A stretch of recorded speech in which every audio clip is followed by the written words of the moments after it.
troisième temps de notre découverte du musée, un florilège des donateurs.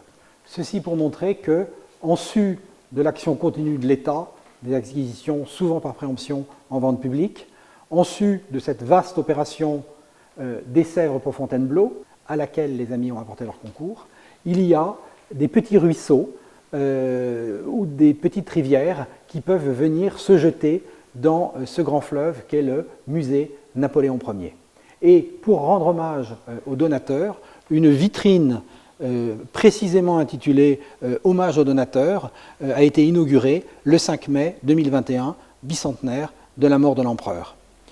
Elle vient d'être renouvelée le 2 décembre 2024 pour présenter des œuvres qui sont depuis lors venues enrichir les collections. Toute personne soucieuse d'ancrage historique et de partage mémoriel peut s'enrôler dans ce projet collectif de Grand Musée Napoléon Ier, conçu sous le prisme la France et l'Europe sous l'œil et dans la main de l'empereur. Toute œuvre offerte est soigneusement restaurée, exposée, étudiée et publiée. Le bulletin des amis en porte témoignage. Alors, il est un cas particulier, c'est une donation en mémoire d'un être cher, et en l'occurrence, les descendants du maître d'armes Jean-Christian Lapeyronie, qui exerçait cette profession à l'école de la gendarmerie nationale à Melun, ont offert, c'est-à-dire sa veuve, une de ses filles et un petit-fils, ont offert une trentaine d'armes, des sabres d'officiers, des sabres d'hommes de troupe, des pistolets. Ici, 3 sont présentés, un lié à chacune des branches de la famille. Vous avez un sabre de sapeur, de la garde ou de ligne, qui offre un pommeau en forme de tête de coq, un nœud de corps orné d'un mufle de lion et une lame au dos en dents de scie. C'est une pièce extrêmement forte par ce coq français quasi érigé. Et puis, il y a aussi un pistolet de gendarmerie à silex, modèle en 9 du calendrier révolutionnaire, qui montre le rôle de contrôle de l'esprit public et de traque des déserteurs et des insoumis, des réfractaires que la gendarmerie exerçait.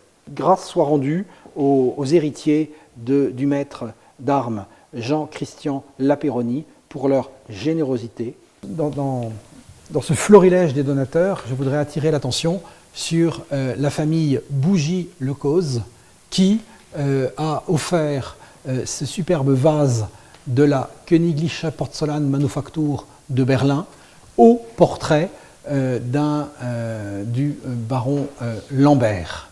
En offrant ce vase au portrait de l'intendant Lambert, portrait exécuté d'après une miniature, aujourd'hui perdue, peut-être par Isabelle, et doté d'un très riche encadrement qui présentait des faisceaux de licteurs romains, l'anéantissement de l'armée prussienne à Iéna et à Auerstadt en octobre 1806 faillit provoquer l'effondrement de l'État prussien.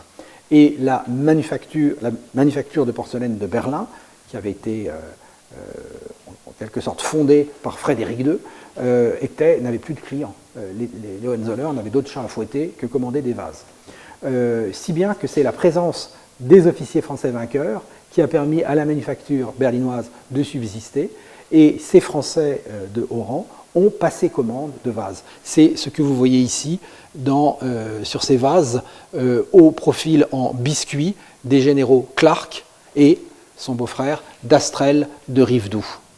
Je précise que cette paire de vases a été acquise par préemption de l'État pour justement illustrer les rapports franco-germaniques de 1804 à 1815, le congrès de Vienne. Parmi les donateurs, il est un autre cas, c'est celui d'une famille qui d'année en année nous aide, soit à acquérir des estampes, des caricatures, soit des pièces qui sont liées à leur formation professionnelle. Monsieur et Madame Cogent, des Bellifontins, qui sont ingénieurs de formation, nous ont ainsi offert une sorte de traité d'artillerie dédicacé à l'empereur et tout récemment ce compas d'artilleurs qui porte le nom du baron Nègre qui était son possesseur. Ce compas d'artillerie compte évidemment 2 bras.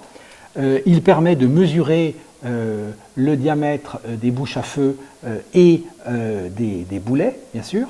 Du reste, ce sont des canons stylisés qui sont représentés ici sur la lunette où on peut lire des inscriptions et des mesures qui sont indiquées.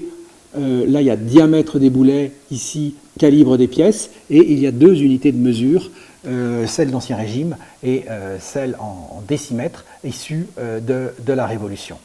Ce compas appartenait, l'inscription l'atteste bien sûr, à Gabriel Nègre, colonel en 1807, nommé baron de l'Empire par lettre patente le 29 septembre 1809, et qui fut directeur général des parcs d'artillerie de la Grande Armée en février 1812.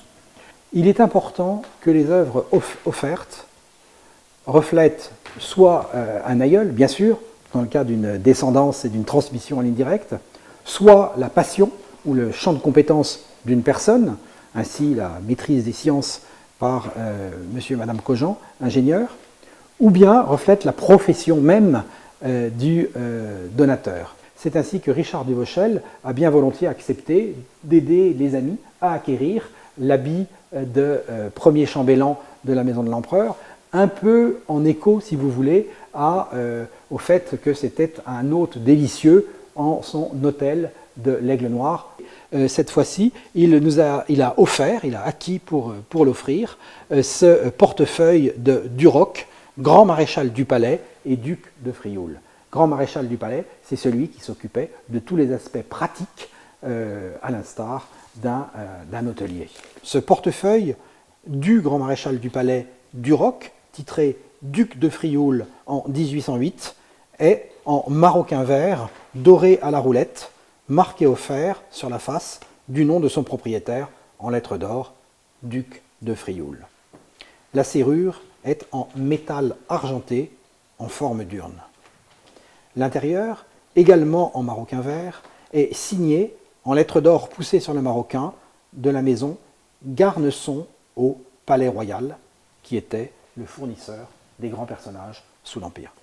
Chers amis, chacun peut, selon son goût, sa profession, son ascendance, son goût de la collection, sa générosité, apporter des pièces, des œuvres qui sont autant de notes, parfois des croches, parfois des bécards, parfois des blanches, sur la partition européenne qu'est, par nature, le musée Napoléon, qui obéit au prisme, la France et l'Europe, sous l'œil et dans la main de l'empereur.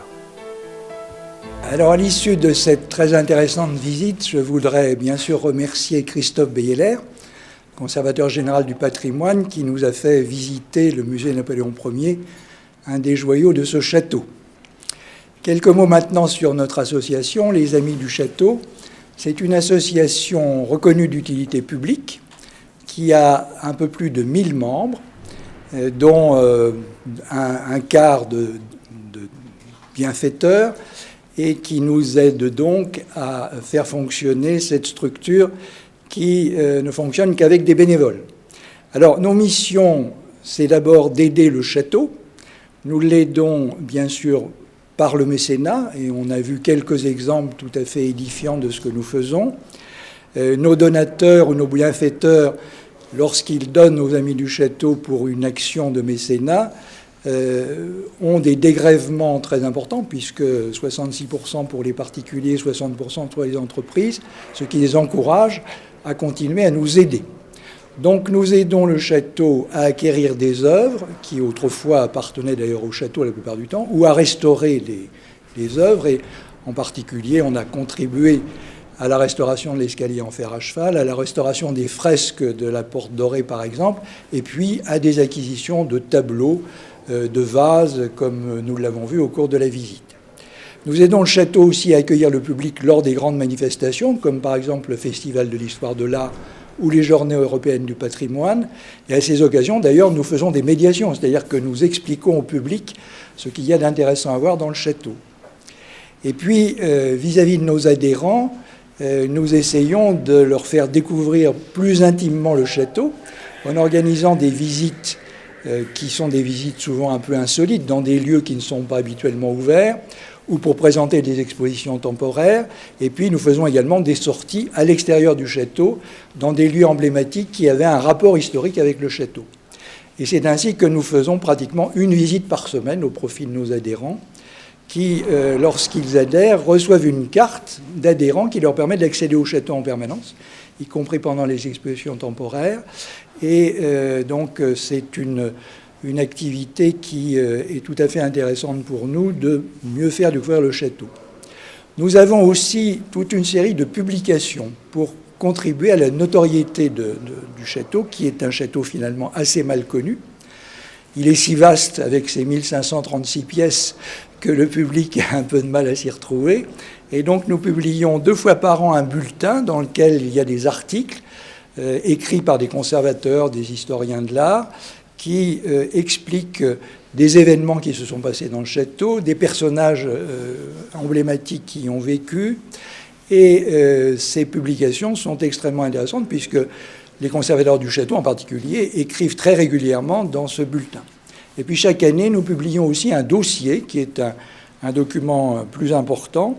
L'ensemble de ces dossiers, il y en a maintenant 21, ce sont des documents qui contribuent vraiment à une meilleure connaissance du château et qui intéressent beaucoup nos adhérents, bien évidemment. Et donc, grâce à l'ensemble de ces publications, nous contribuons à une meilleure notoriété du château de Fontainebleau, de ses jardins et de son parc.